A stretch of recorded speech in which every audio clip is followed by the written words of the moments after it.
તો કેમ છો ગુજરાતી મિત્રો? તો મિત્રો ફાઇનલી આપણે આજે નવો વિડીયો લઈને આવી ગયા છે, જેમાં તમને જાણવા મળવાનું છે કે તમારી મોબાઈલની ઈમેલ આઈડી નવી ક્રિએટ કેવી રીતે કરવી, અથવા કોઈ તમે નવો મોબાઈલ લીધો હોય તો તેના માટે મિત્રો તમારે નવી ઈમેલ આઈડી ક્રિએટ કરવી પડતી હોય છે. જો અથવા તમારી પાસે જૂની ઈમેલ આઈડી હોય તો તેનો પાસપોર્ટ ને આઈડી નાખીને તમે લોગિન થઈ શકો છો, પરંતુ તમારી પાસે પાસપોર્ટ નથી અને ઈમેલ આઈડી ભૂલી ગયા છે તો તે કન્ડિશનમાં તમારે ન્યૂ ઈમેલ આઈડી ક્રિએટ કરવી પડતી હોય છે. તો આ વિડીયોમાં આપણે તે જ ટોપિક પર વાત કરવાનું છે. ચેનલ ઉપર નવા આવ્યા હોય તો ચેનલને સબસ્ક્રાઇબ કરો અને વિડીયોને પણ લાઈક કરવાનું ના ભૂલતા. તો પછી ચાલો આપણે વિડીયોને સ્ટાર્ટ કરીએ. તો મિત્રો નવી ઈમેલ આઈડી ક્રિએટ કરવા માટે તમારે સૌથી પહેલા પ્લે સ્ટોર એપ્લિકેશન ઓપન કરી લેવાની છે, જેમ કે તમે જોઈ શકો છો.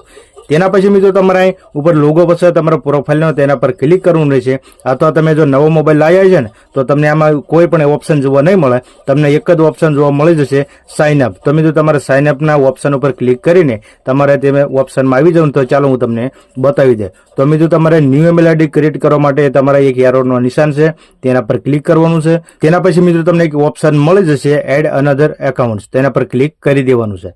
તેના પર ક્લિક કર્યા પછી મિત્રો તમને કંઈક આ પ્રકારનું ઓપ્શન જોવા મળી જશે. તમારા મોબાઈલનો પાસપોર્ટ નાખી દેવાનો છે.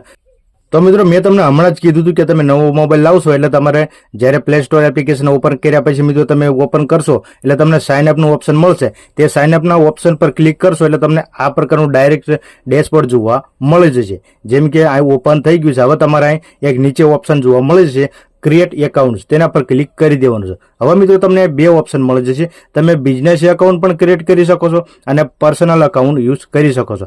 તો આપણે તો માત્ર પર્સનલ યુઝ માટે જ એકાઉન્ટ બનાવવાનું છે આઈડી. તો તમારે પહેલા નંબરના ઓપ્શન પર ક્લિક કરવાનું છે, જેમ કે ફોર માય પર્સનલ યુઝ.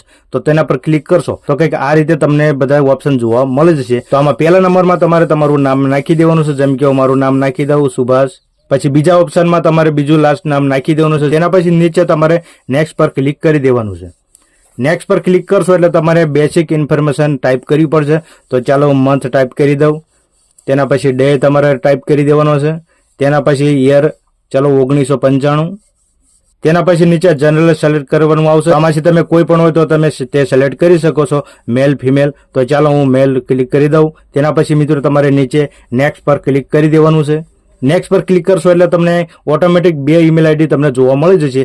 જેમ કે તમે કોઈ પણ ઈમેલ આઈડી આમાં પસંદ કરી શકો છો. તો તમને એક નીચે ઓપ્શન જોવા મળી જશે ક્રિએટ યુ જીમેલ એડ્રેસ. તો તમારે તેના પર ક્લિક કરી દેવાનું છે. તેના પર ક્લિક કર્યા પછી મિત્રો તમારે તમારું કોઈ પણ નામ ટાઈપ કરી દેવાનું છે. તો ચાલો હું મારું નામ ટાઈપ કરી દઉં અને તમે એક બે તમારે આંકડા પણ નાખી દેવાના છે, જેથી તમારું જે નામ છે તે યુનિક નામ આવે.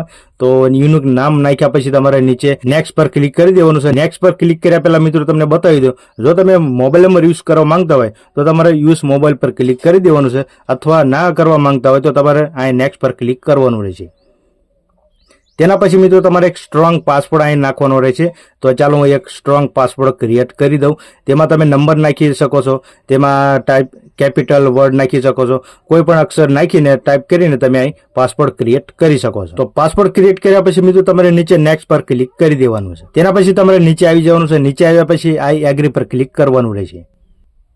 તો મિત્રો તમે જોઈ શકો છો આપણી ઈમેલ આઈડી ક્રિએટ થઈ ગઈ છે. તો ચાલો તેને હું તમને બતાવી દઉં. તો અહીં આપણે એરો પર ક્લિક કરીશ તો તમે મિત્રો જોઈ શકો છો આ મારી ઈમેલ આઈડી ક્રિએટ થઈ ગઈ છે, જેમ કે સુભાષ એનડી. તો મિત્રો આ રીતે તમે ઈમેલ આઈડી ક્રિએટ કરી શકો છો નવા મોબાઈલ માટે. તો મિત્રો આ રીતે તમે તમારા નવા મોબાઈલ માટે ઈમેલ આઈડી ક્રિએટ કરી શકો છો. અથવા કોઈ તમે ઈમેલ આઈડી ભૂલી ગયા હોય અથવા તમારી પાસે મલ્ટિપલ ઈમેલ આઈડી હોય તો આ રીતે તમે નવી જીમેલ આઈડી અથવા ઈમેલ આઈડી ક્રિએટ કરી શકો છો. અને તમને મિત્રો હું જણાવી દઉં કે ઈમેલ આઈડી પછી જીમેલ આઈડી અને ગૂગલ એકાઉન્ટ આ બધું સેમ હોય છે.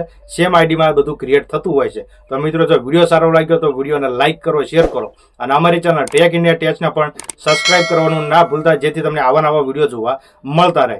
તો ચાલો આપણે મળવી નેક્સ્ટ વિડીયોમાં. ત્યાં સુધી જય હિન્દ, વંદે માતરમ.